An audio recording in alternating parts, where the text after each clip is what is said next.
बातें करेंगे। नमस्कार जी। सत साहब जी, सत साहब शुभ नाम क्या है सर आपका? जी।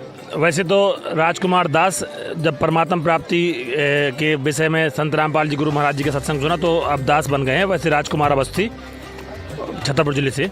अवस्थी जी ब्राह्मण समाज से हैं जी। संत रामपाल जी महाराज जी कहते हैं ब्राह्मण सोई जो ब्रह्म पहचान है, पंडित सोई पिंड की जान है। जी। क्या कहेंगे इस बस? वैसे तो पहले से ही राजकुमार अवस्थी लिखते थे तो पता था कि ब्राह्मण है, परंतु तत्वदर्शी संत मिल जाने के उपरांत और भगवान मिल जाने के उपरांत पता चला कि वास्तव में ब्राह्मण वो है जो ब्रह्म की पहचान कर लेता है, और पंडित वो है जो पिंड की जानता है कि हृदय कमल में शंकर पार्वती जी हैं, अपने कंठ कमल में सरस्वती दुर्गा जी हैं, और त्रिकुटी कमल में सत्यपुरुष जी हैं, और अपने नाभि कमल में विष्णु लक्ष्मी जी हैं, और मूल कमल में श्री गणेश जी हैं। उनकी सभी की जानकारी यदि हो जाती है, देवताओं को जानकारी होती है, इसलिए वो पृथ्वी में आने के लिए तरसते रहते हैं कि मुझे मानव जन्म मिल जाए। मानव जन्म दुर्लभ है, मिले न बारंबार, और जैसे तरवर से पत्ता टूट गिरे बहुत न लगता डार। मानुष जन्म पाए के जे नहीं रटे हरि नाम, और जैसे कुआ जल बिना बनवाया क्या काम। उसकी जानकारी साधना टीवी में शाम 7:30 से 8:30 जगत गुरु तत्वदर्शी संत रामपाल जी महाराज, पृथ्वी में एक ही तत्वदर्शी संत होते हैं।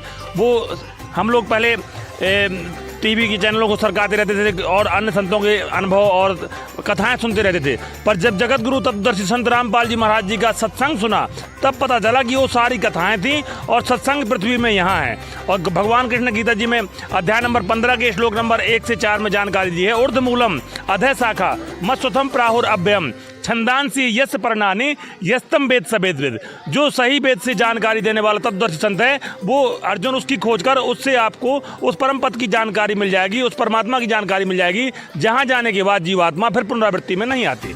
जी।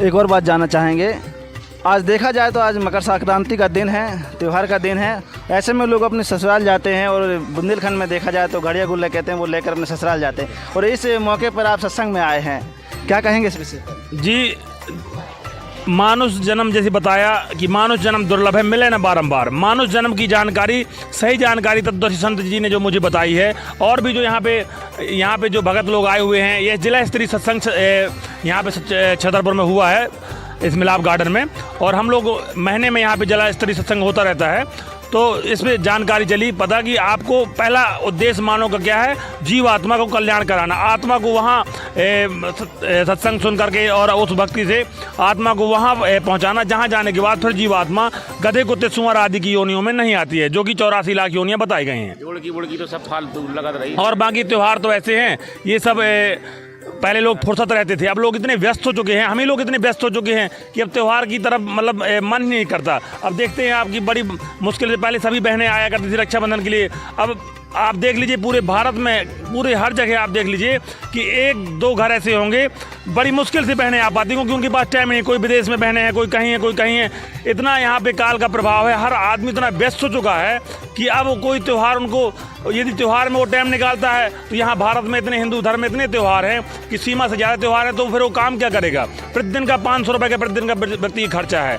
तो इसलिए त्योहारों की बात तो उस समय की थी जब लोग मतलब फुर्सत में रहते थे। अब लोग इतने व्यस्त हैं महंगाई के कारण कि सभी लोग अपने अपने कार्य में व्यस्त रहते हैं। त्यौहार तो ऐसा कि आता है जाता हो, तो साल भर का मीटर चल रहा है, उससे कोई दिक्कत नहीं है। मीडिया के ज़माने में एक अश्लीलता की ओर बढ़ता जा रहा है, इस विषय में क्या कहना चाहेंगे आप? जी, वो तो अपने जो आपने देखा होगा कि सारी संगत का पूरा प्रभाव होता है। जैसे हमारे जो बच्चे छोटे छोटे आप देख रहे होंगे, इस तरफ आप कैमरा उस तरफ घुमाइए, देखिए जो ये बच्चे देख रहे हैं, छोटे छोटे बच्चे अभी सत्संग आ रहे हैं।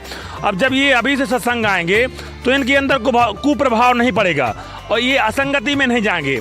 संगत के अनेक गुण होते हैं, संगति से ही सारी चीज़ें होती हैं। जैसे हमारे युवा मोर्चा के मंडल अध्यक्ष हैं अपने लौकुश नगर से, बीजेपी से। अब देखिए इनको संगत का प्रभाव है। हमने भैया से कहा, बार बार इनसे जुड़े रहते हैं कि आप भी चलिए, मोनू यादव जी हैं, कि आप भी सत्संग में चलिए, और इन्होंने उस बात को समझा। मालिक कहते हैं, सतगुरुदेव जी ने सत्संग में बताया हुआ है कि जैसे कोई मनुष्य योनि से और मनुष्य योनि में आता है तो जल्दी उसके अंदर बात पकड़ में आ जाती है और वो सत्संग की ओर चल लेता है, और जो व्यक्ति पशु योनि से मनुष्य योनि में आता है उसको थोड़ा देर में समझ में आती है। ये बात है, ऐसा नहीं है कि आप कहते होंगे हमारा भाई नहीं सुन रहा है, कोई कहता है हमारी पत्नी नहीं सुन रही है, और कोई कहता है कि हमारे पिता नहीं सुने। तो ऐसा नहीं है, वो सुनेंगे, परंतु कुछ लोग, गुरुदेव जी बताते हैं कि कुछ लोग मनुष्य योनि से डायरेक्ट मनुष्य योनि में आए हैं, उनको जल्दी समझ में आ जाता है, और कुछ लोग पशु योनि से मनुष्य योनि में आए हुए हैं तो उनको थोड़ा देर में समझ में आती है। इनको समझ में आ गया, और कुछ ऐसे आदमी जिनको नहीं समझ में आया। भाई मेरे मित्र आ गए। बहुत बहुत धन्यवाद। नमस्कार। भाजपा से भाजपा से हमारे बीच मोनू यादव जी हैं, इनसे भी जानने का प्रयास करेंगे कि संत रामपाल जी महाराज जी के सत्संग में आकर इन्हें कैसा महसूस हुआ। नमस्कार। नमस्कार। संत रामपाल जी महाराज जी की सत्संग में आने से बहुत शरीर का बहुत हल्कापन, बहुत अच्छा लगा, बहुत अच्छा महसूस करते हैं। हम जाते हैं भंडारे में भी जाते हैं, संत रामपाल जी महाराज जी के हमारे भगतमती नामदान भी लिए हुए हैं। अन्य समाज के लोगों को क्या कहना चाहेंगे आप, क्योंकि बहुत सारे लोग ऐसा अफवाह फैली गई हैं कि संत रामपाल जी महाराज जी सत्संग एक अलग से है, आप क्या कहना चाहेंगे? हम नहीं कहेंगे ये कि अलग मतलब फैली हुई है। सब संत रामपाल जी तत्वदर्शी संत रामपाल जी महाराज जी हैं, इनके ज्ञान यदि जो समझे हमने समझ लिया, लेकिन हम थोड़ी सामाजिक दृष्टि से विदे है, इसे हम बहुत बहुत धन्यवाद। सच्चा है।